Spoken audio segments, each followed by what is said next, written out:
I'm getting ready to make dinner. It's like about 4 o'clock.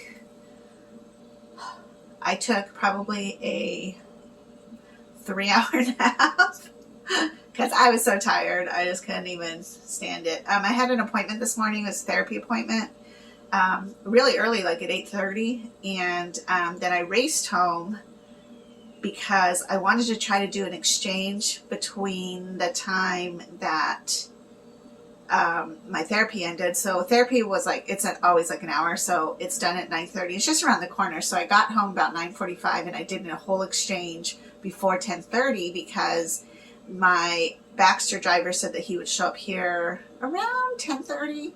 So I was like, maybe I can. Otherwise I would have waited until after, but it's just like if I wait, then it just drags it out, which is fine. It's not a big thing, but it's also kind of nice just to be done for the day. Anyhow, so I raced home and then I did that and I did my exchange and then he delivered all my supplies. And then I ran over to Walmart because I needed to get some stuff that they're always out of at Fry's, mostly Ben's green tea. And then I came home, had a little bit to eat, and I just felt so tired. Like I was going to clean up the kitchen. It's not really that messy, but, and then back here I still need to organize because I have a surprise coming tomorrow afternoon. So I wanted to get kind of some stuff settled and some vacuuming done, and I ended up laying down for like 2 hours at least. I think my exchange was supposed to be at 12:30, but I did it at 2. So it is what it is. I actually fell asleep watching Spider-Man, which I was trying not to go to sleep. I just wanted to like rest, but then I ended up falling asleep. So it is what it is. But when I did drain, I drained 24, which is really good because I feel like now I'm starting to pull off quite a bit of the water that I had been sucking down. And when I went to Fry's or Walmart, I was like, it's not even hardly hot here. I think today's temperature is going to be 90, which to me is amazing. So maybe I just need to go to Parker every once in a while to remind myself of how hot it is not in Tucson.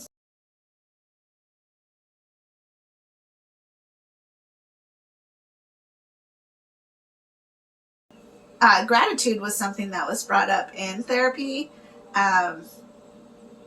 because people who have gratitude, hope, or joy tend to recover in whatever trauma or heavy events that happen in their lives. And even people who have those things as a foundation, and I'd probably say like a relationship with Jesus would qualify too, tend to be able to be okay and to get out of the ruts or basically healed to growth.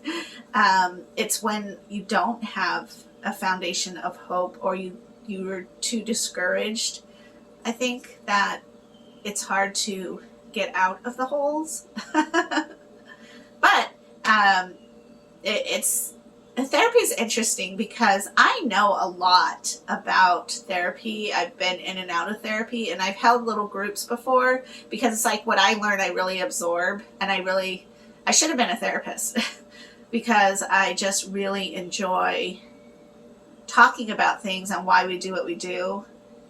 And the other side though, like how to stop doing what you're doing and finding the tools to be stronger, or not even stronger, but like to adjust how your life cycle has been, so then you're able to actually become or have a bigger, better, joyful life.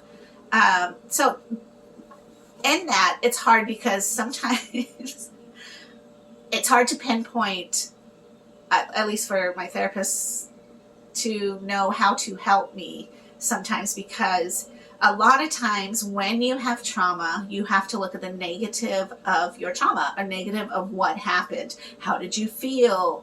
What did you like physically feel in the moment?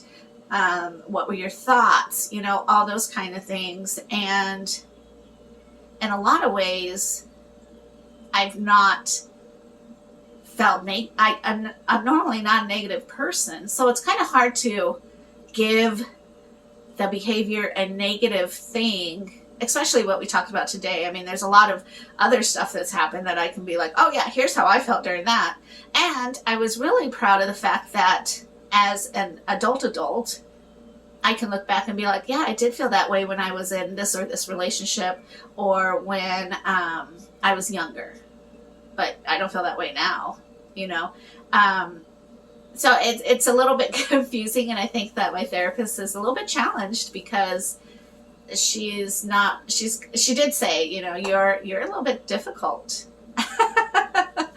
And you have a unique way of thinking. And I was like, I think my way of thinking is always going to try to be hopeful and how can I do better? And a lot of healing from some of the things, you know, we have to start from the beginning, which would be the adoption and the orphanage, actually more so the orphanage, and how my feelings were during all of that. So I can definitely tell there's a difference from like middle school me, who was burdened by all of that, to adult me, who was like, I understand it. So I think that's a little bit difficult for her, because I know she's trying to get me to pinpoint a negative feeling with how I felt, but it's like I've already made peace with it. And so, you know, and I was able to explain to her that being an orphan is great. Like I don't think that it's bad. I don't even know if that makes sense, but like I have a great time telling people that I was an orphan, that I was in an orphanage, that my dad left, that I understand abandonment and rejection and traumas, because then I can help somebody else. Because I do use humor as a way to converse, and sometimes I use it as a way to mask my true feelings. And so I said something funny, like how I was almost a nervous wreck because Donnie was leaving for work. I mean, you know, and sometimes I do, not recently, but in the beginning it was like I became so terrified that he was not going to come home. And that's my biggest fear. It causes an emotion. But a friend of mine came to me and she's like, hey, remember that post you said where you're like, oh my gosh, I almost panicked, but then you were okay? She's like, sometimes I have those separation anxieties and I don't know how to get through them. And so as I'm learning practical things, or how to stop my mind or start evolving my mind into healthier ways to cope, I can help her. And that's my biggest thing. Like, I told my therapist, I don't have any shame in going to therapy. Like, I think I wish it was like your driver's license. Everybody had to go for like a month and we could just talk the crap out and just be done. Or maybe not done, but at least there's so many people who don't feel safe enough to talk about things. So why not with a stranger, you know? But it's really great. And I told my therapist that I like to take the things and ideas that she talks about and share them with other people, because that helps build our world and change our world and make our world better. And I don't feel embarrassed about it, because I know my worth and I know I messed up and I know everybody else is too. So when we stop acting like everything's like the bed of roses and perfect, then the real part of us is able to really help those of us who don't have enough strength to say, hey, this happened to me and I just want to know, how do I deal with it, you know, or whatever the case may be. When it comes to dialysis, I don't have a negative thing to say about it, because it really just becomes a part of your life, like breathing. It's an adjustment, yes, but it doesn't mean your life is over.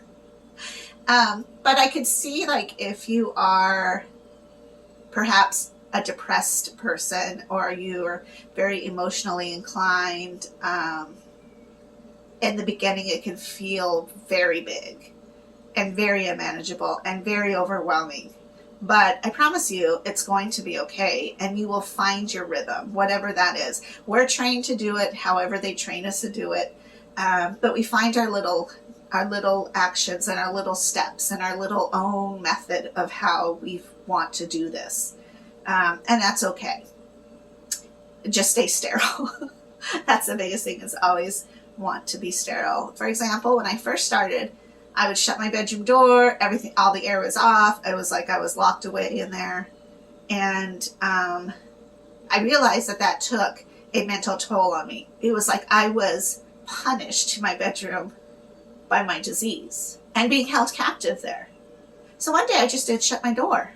Now, I don't have a big family. I don't have pets, except for Marshall and Chuck, but they're not hairy creatures.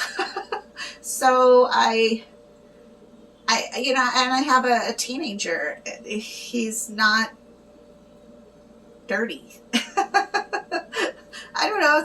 So my lifestyle, I could keep my door open because we don't have a lot of people, and there's not a lot of traffic. There's not a lot of pet dander or dirt and grime coming in from outside. We're just very simple folks. So it's easy, and that works. And that helped my mind immensely, because then I didn't feel like I was punished to my bedroom and locked away with my disease. Almost like shame, but not really. And it just freed my mind. Freed my mind. So things like that, you might find, is going to be how you handle more of the emotional state of mind, because I have talked to Beth about how it's a mentality sometimes that really hits, and I don't think they stress enough about how you can feel like you're just in solitude, or how you can feel like you're kind of banished from the group activity, how you have to miss out. But on the plus side, there's been instances where I didn't want to be around. So I'm like, well, I think I need to go do an exchange. So see, it works both ways. You just gotta do what it feels comfortable. And again, if you do have situations or problems or issues that you can't talk to your parents about, or you can't talk to your spouse about, just seek help, or go find a girlfriend to have coffee with once a week. I would die if I didn't have Glenda. And she and I literally have sat, and now the restaurants just know when we show up, like, we're going to be there for hours, and we're probably not going to order even the first hour that we're sitting there, and we're going to cry. They will see us laugh. They will see us swear. They will see us. Sometimes it's like, so good. Life is so good. And other times they're like, wow, I don't know what's going on with them too, but whoa.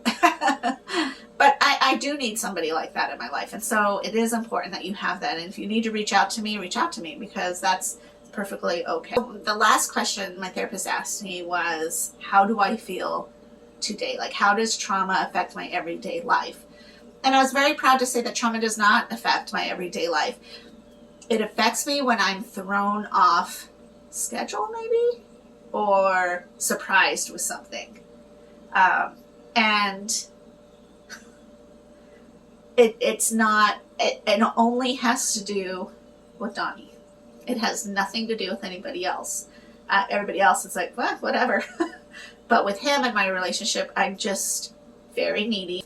And what I'm thankful for is that he understands that, and he doesn't hold it against me. He's not the type of person to be vindictive.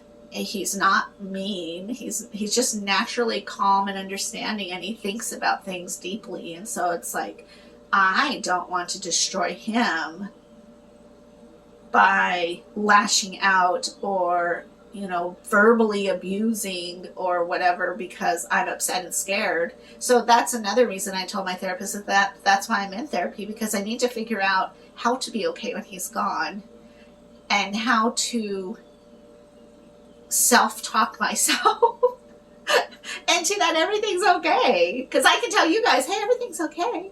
But in that moment, if you have anxiety or if you have panic attacks, it is something beyond control sometimes. And so that's why I'm in therapy. I just want to know, how do I self-talk myself into a safe zone? I can tell Donnie anything. I can be upset with him. I can yell at him. I just don't. And I don't curse at him. I'm not one of those people. I won't ever cause a scene in public. It's like I really pull back and examine things because I want to know that I'm not just viciously lashing out, but I, over time, am learning that he's a safe place for me to talk about, hey, the other day when you said this, I totally freaked out, felt scared, And even that, to me, it's all like, that's so dumb. He doesn't see it that way, and he will definitely absorb, and then we'll converse about, like, how can he deliver differently so that I don't feel panicked all of a sudden. And then some of it has to be my responsibility, where it's like, girl, don't be panicking over nothing, And so it's going to be a learning process, and so I'm really excited to see how this whole therapy thing is going to work. But I do find it funny that she's just like, you think very differently, because I'm not wallowing in my crap. That's the biggest thing. Like, I know I have issues. Here they are. Here's some traumatic experiences, but I don't focus on those every single day. If somebody triggers them or that comes up, then I can talk hope and joy and gratitude about things. But it's not like I'm forever that. If that makes sense. Anyways, all right, I'm going to let you go because I need to get dinner going, and I will talk to you guys tomorrow with the surprise. Bye.